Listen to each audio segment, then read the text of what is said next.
पिता पुत्र पवित्रात्मा नाम रे आमेन। आपण समस्त को जय जीशु। आमे प्रार्थना करिबा। नमस्ते मारिया निग्रह पूर्ण प्रभु तुम्हारी संगे नारीगण मध्य तुम्हें धन्य एवं धन्य तुम्हारा गर्भफल जीशु।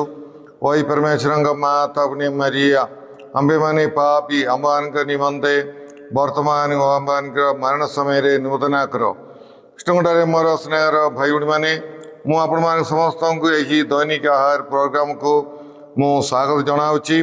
आज हूँ मई मास 8 तारिख शुक्रवार दिन। आज सुसमाचार योहन लिखित सुसमाचार 15 अध्याय 12 ରୁ 17 पर्यंत आम ध्यान करवा। यह मोर आज्ञा मु जेपरी तुम मानू प्रेम कली सेहीपरि तुम्हें माने परस्पर को प्रेम कर। बंधु मान निमंते जड़े व्यक्ति निजर जीवन उत्सर्ग करने अपेक्षा श्रेष्ठ प्रेम आउ नाही। जदि तुम्हें माने मोर आज्ञा पालन कर तेबे तुम्हें माने मोर बंधु। मु तुम मान को आउ दास बोली डाकिबी नहीं, कारण मुनि कौन करती दास ताहा जाने नहीं, किंतु मु तुम मान को बंधु कहीअछि, कारण मु पितांक ठारू जहाँ शुणिअछि से सबू तुम मानू जनाई। तुम्हें माने मते मनोनीत करी नहीं, बरं मु तुम मानू मनोनीत करिअछि। मु तुम मानू नियुक्त करिअछि जेपरि तुम्हें माने जाई प्रचुर फल धारण करिब, जहाँ तिष्ठि रहिब। जेपरि तुम्हें माने मोर नाम रे जहाँ किछि मागिब ताहा तुम मानू दियाजिब। मु तुम मानू यही आज्ञा दउछि जेपरि तुम्हें माने परस्पर को प्रेम करिब। प्रभुंकर सुसमाचार। हे प्रभु जीशु कृष्ण तुम्हारा प्रशंसा हो। कृष्णगढ़ मोर स्नेहर भाई भाई मैंने प्रभु जीशु कृष्ण स्नेहर विषय शिक्षा दे चली।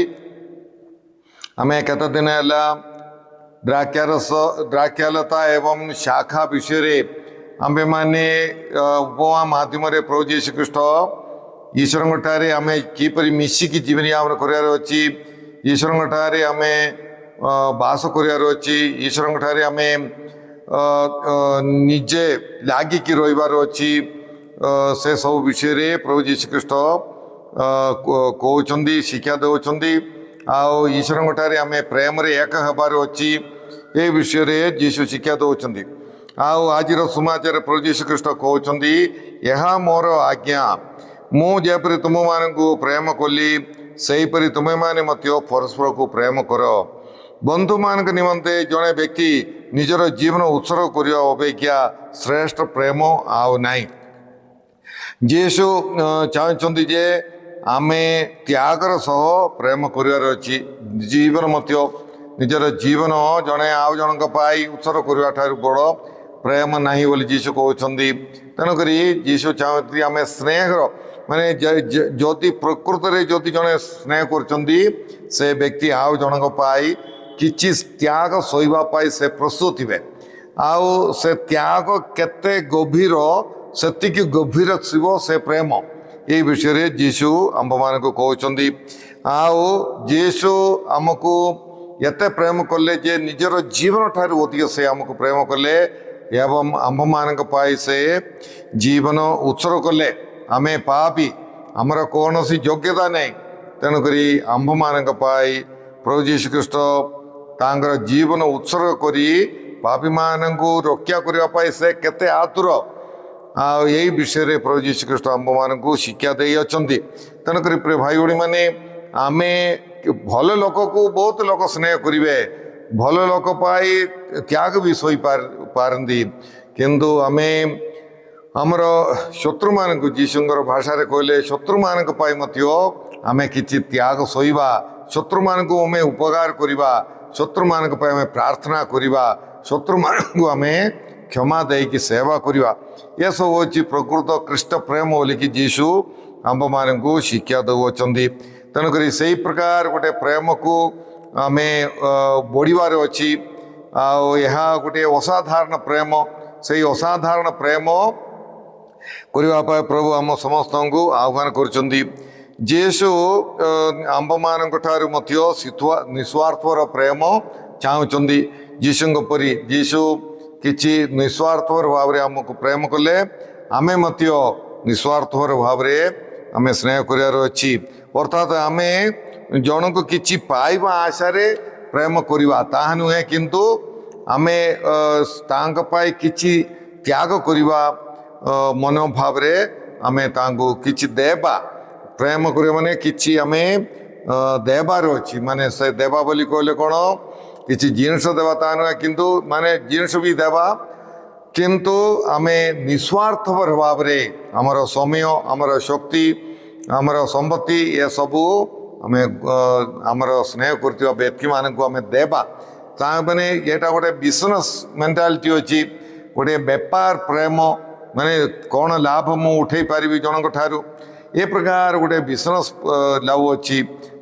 ସେଇ ବିଜନେସ୍ର ବେପାରର ପ୍ରେମ ଯୀଶୁ ଆମ୍ଭମାନଙ୍କୁ କରିବା ପାଇଁ କହୁନାହାନ୍ତି, ବରଂ ଆମେ ନଷ୍ଟ କରିବା, ଅନ୍ୟମାନଙ୍କ ପାଇଁ ଆମେ ପ୍ରେମ କରିବା, ଲୋକ ପାଇଁ ଆମେ କିଛି ନଷ୍ଟ କରିବା, କିଛି ଆମେ କ୍ଷତି ସହିବା, କିଛି ଆମେ ତ୍ୟାଗ ସହିବା।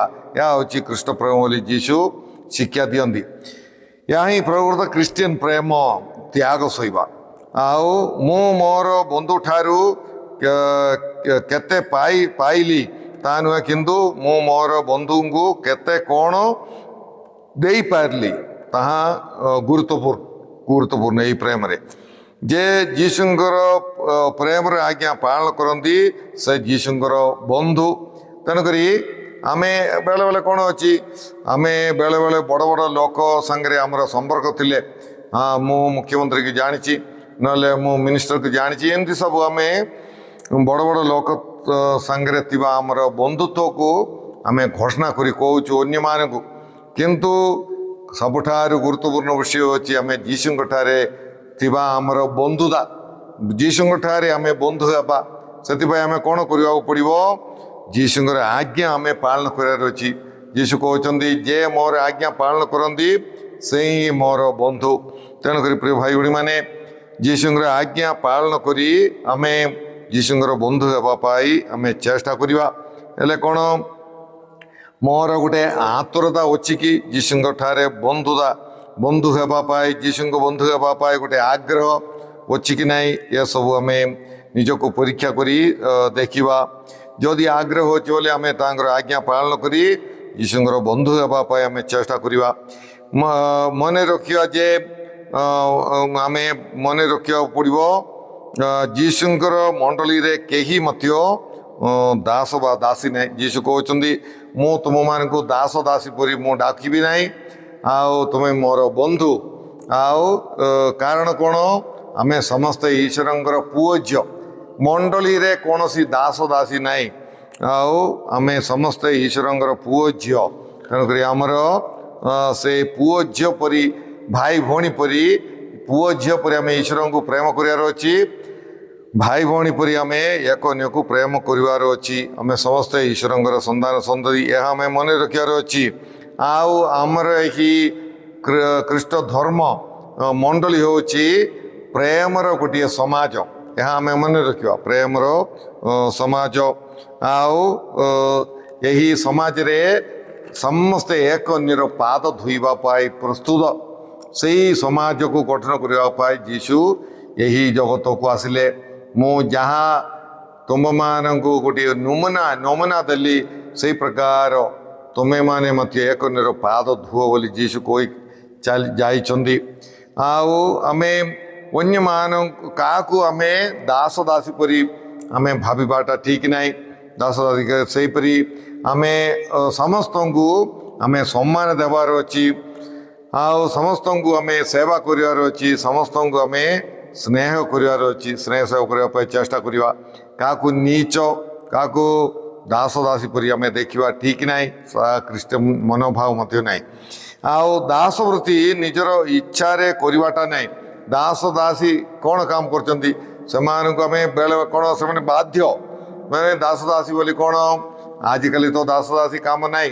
ଆଗରେ କ'ଣ ଅଛି, ସେମାନଙ୍କୁ ଗାଈ ଗୋରୁ ପରି କାମ କରାଉଥିଲେ, ଆଉ ସେମାନଙ୍କୁ କିଣା ବିକା କରୁଥିଲେ, ଏସବୁ ହେଉଛି ଦାସ ଦାସୀ। ଆଉ ସେମାନେ କାମ ବାଧ୍ୟରେ ସେମାନେ ବାଧ୍ୟ ହେଇକି ସେମାନେ କାମ କରୁଥିଲେ, ନିଜ ଇଚ୍ଛାରେ ନାହିଁ, ବାଧ୍ୟ ହେଇକି। କିନ୍ତୁ ଜଣେ ଧାର୍ମିକ କାର୍ଯ୍ୟ ଗୁଡ଼ିକ ବାଧ୍ୟତାମୂଳକ ଜଣେ କରିବାଟା ତାହା ଠିକ୍ ନାହିଁ। ଆଉ ସେ ଧାର୍ମିକ କାର୍ଯ୍ୟ କେହି ବି ବାଧ୍ୟତାରେ କରିବାକୁ ନାହିଁ, ବରଂ ସେ ପ୍ରେମରେ କରିବାର ଅଛି। ମୁଁ ଈଶ୍ୱରଙ୍କୁ ପ୍ରେମ କରୁଛି, ତେଣୁକରି ମୁଁ ପ୍ରତିବାସୀଙ୍କୁ ମଧ୍ୟ ପ୍ରେମ କରୁଛି, ମୁଁ ପ୍ରତିବାସୀଙ୍କୁ ସେବା କରୁଛି, ମୁଁ ପ୍ରାର୍ଥନା କରୁଛି, ଆଉ ମୁଁ କ୍ଷମା ଦେଉଛି, କାରଣ ମୁଁ ଈଶ୍ୱରଙ୍କୁ ପ୍ରେମ କରୁଛି ଏବଂ ମୋର ପ୍ରତିବାସୀଙ୍କୁ ମଧ୍ୟ ମୁଁ ପ୍ରେମ କରୁଛି। ତେଣୁକରି ଧାର୍ମିକ ଜୀବନ ଆଉ ଏହି ଧାର୍ମିକ ଜୀବନ ପ୍ରେମରୁ ବାହାରିବାର ଅଛି, ପ୍ରେମର ଫଳ ହେବାର ଅଛି ଧାର୍ମିକ ଜୀବନ। ବରଂ ନିଜର ପୁଅ ଝିଅ ପରି ଆମେ ମାନେ ଆମର ପ୍ରତ୍ୟେକ କାର୍ଯ୍ୟ ଗୁଡ଼ିକ ଆମେ ଈଶ୍ୱରଙ୍କର ପୁଅ ଝିଅ ପରି ସ୍ନେହରୁ ଆମେ ସବୁ କାର୍ଯ୍ୟ କରିବା ପାଇଁ ଆମେ ସମସ୍ତେ ଚେଷ୍ଟା କରିବା। ଦାସ ଦାସୀ ପରି ନାହିଁ, ଭୟ କରିକି ନାହିଁ, ମୋତେ ଦଣ୍ଡ ଦେବ, ଈଶ୍ୱର ମୋତେ ଦଣ୍ଡ ଦେବ ବୋଲି ଭୟ କରିକି ନାହିଁ, କିନ୍ତୁ ଆମେ ସ୍ନେହରୁ ଧାର୍ମିକ ଜୀବନଯାପନ କରିବା ପାଇଁ ଆମେ ସମସ୍ତେ ଚେଷ୍ଟା କରିବା। ଆଉ ସ୍ନେହ ପ୍ରେମ ଆମକୁ ଈଶ୍ୱରଙ୍କୁ ପ୍ରେମ କରିବା ପାଇଁ, ମାନେ ଈଶ୍ୱରଙ୍କର ଆଜ୍ଞା ପାଳନ କରିବା ପାଇଁ, ସେହିପରି ଆମେ କ'ଣ ଅଛି ଅନ୍ୟମାନଙ୍କୁ ସେବା କରିବା ପାଇଁ ଆଉ ଈଶ୍ୱରଙ୍କର ଆଜ୍ଞା ପାଳନ କରିବା ପାଇଁ ସବୁ ପ୍ରେମ ଆମକୁ ବାଧ୍ୟ କରିବାର ଅଛି। ପ୍ରେମ ମୋତେ, ମୁଁ ଈଶ୍ୱରଙ୍କୁ ପ୍ରେମ କରିଛି, ସେ ପ୍ରେମ ମୋତେ ଅନ୍ୟମାନଙ୍କୁ କ୍ଷମା ଦେବା ପାଇଁ ବାଧ୍ୟ କରୁଛି, ଅନ୍ୟମାନଙ୍କୁ ସେବା କରିବା ପାଇଁ ମୋତେ ବାଧ୍ୟ କରୁଛି। ଏ ପ୍ରକାର ଗୋଟିଏ ମନୋଭାବ, ଗୋଟିଏ ଫିଲିଂ, ଗୋଟିଏ ଅନୁଭବ ପ୍ରତ୍ୟେକ ଖ୍ରୀଷ୍ଟ ବିଶ୍ୱାସୀର ହୃଦୟରେ ଥିବାର ଅଛି। ମୁଁ ରହିପାରି ନାହିଁ, ମୁଁ ଗରିବ ଦୁଃଖୀଙ୍କୁ ମୁଁ ସେବା କରୁଛି, କାରଣ ମୁଁ ଈଶ୍ୱରଙ୍କୁ ପ୍ରେମ କରୁଛି, ମୁଁ ମୋର ପ୍ରତିବାସୀଙ୍କୁ, ସେ ମୋର ଭାଇ, ସେ ମୋର ଭଉଣୀ, ତାକୁ ମୁଁ ସ୍ନେହ କରୁଛି, ତେଣୁକରି ମୁଁ ତାକୁ ସେବା କରୁଛି। ଏହା ହେଉଛି ଖ୍ରୀଷ୍ଟିଆନ ଜୀବନ। ଆମେ ପ୍ରାର୍ଥନା କରିବା। ହେ ପ୍ରଭୁ ପରମେଶ୍ୱର, ଆଜିର ସମାଚାର ପାଇଁ ଆମେ ତୁମକୁ ଧନ୍ୟବାଦ ଦେଉଅଛୁ। ହେ ପ୍ରଭୁ, ଆମ ସମସ୍ତଙ୍କୁ ତୁମେ ଆଶୀର୍ବାଦ ପ୍ରଦାନ କର, ତାହେଲେ ଆମେ ତୁମକୁ ପ୍ରେମ କରି ତୁମର ଆଜ୍ଞା ପାଳନ କରି ତୁମର ବନ୍ଧୁ ହୋଇପାରିବୁ। ପ୍ରଭୁ, ହେ ପ୍ରଭୁ, ଆମର ପ୍ରେମ ତୁମକୁ ଈଶ୍ୱର ବୋଲି ମାନିକି ତୁମ ତୁମର ଆଜ୍ଞାବହ ହେଇକି ତୁମର ପୁଅ ଝିଅ ପରି ଜୀବନଯାପନ କରିବା ପାଇଁ ଆମ୍ଭମାନଙ୍କୁ ସହାୟତା କରୁ। ସେହି ପ୍ରକାର ଗୋଟେ ମନୋଭାବ ଆମ୍ଭମାନଙ୍କୁ ପ୍ରଦାନ କର। ସେହିପରି ପ୍ରଭୁ, ତୁମକୁ ପ୍ରେମ କରିବାରୁ ଆମେ ପ୍ରତିବାସୀଙ୍କୁ ମଧ୍ୟ ସ୍ନେହ, ସେବା, ଦୟା, କ୍ଷମା ଦର୍ଶାଇ ପାରିବୁ। ପ୍ରଭୁ, ଏ ପ୍ରକାର ଗୋଟେ ଗଭୀର ପ୍ରେମ ଆମ୍ଭମାନଙ୍କୁ ପ୍ରଦାନ କର। ସେହିପରି ପ୍ରଭୁ, ଆମର ଜୀବନରେ ଯାହା ଜଣଙ୍କୁ ପ୍ରେମ କରିବାରେ ଯାହା କିଛି ତ୍ୟାଗ ଆମେ ସହିବାକୁ ପଡ଼ିପାରେ, ସେସବୁ ସହିବାର ଶକ୍ତି, ଅନୁଗ୍ରହ, ଆତୁରତା, ଆଗ୍ରହ ଆମ୍ଭମାନଙ୍କୁ ପ୍ରଦାନ କର। ତୁମର ଆତ୍ମାଙ୍କର ବରଦାନ ଗୁଡ଼ିକରେ ଆମ୍ଭମାନଙ୍କୁ ପୂର୍ଣ୍ଣ କର। ଏ ପ୍ରଭୁ, ଏ ପ୍ରୋଗ୍ରାମ ଦେଖୁଥିବା ସମସ୍ତଙ୍କୁ ତୁମେ ପ୍ରଚୁର ଭାବରେ ଆଶୀର୍ବାଦ ପ୍ରଦାନ କର। ଏସବୁ ପ୍ରାର୍ଥନା ଆମେ କରୁଅଛୁ ତୁମର ତ୍ରାପ୍ର ଯୀଶୁ ଖ୍ରୀଷ୍ଟ ମଧ୍ୟସ୍ଥରେ। ଆମେ ସର୍ଵଶକ୍ତିମାନ ପରମେଶ୍ୱର ପିତା ଓ ପୁତ୍ର ଏବଂ ପବିତ୍ର ଆତ୍ମା ଆପଣମାନେ ସମସ୍ତଙ୍କୁ ଆଶୀର୍ବାଦ ପ୍ରଦାନ କରନ୍ତୁ। ଆମେ ଆପଣମାନଙ୍କୁ ସମସ୍ତଙ୍କୁ ଜୟ ଯୀଶୁ।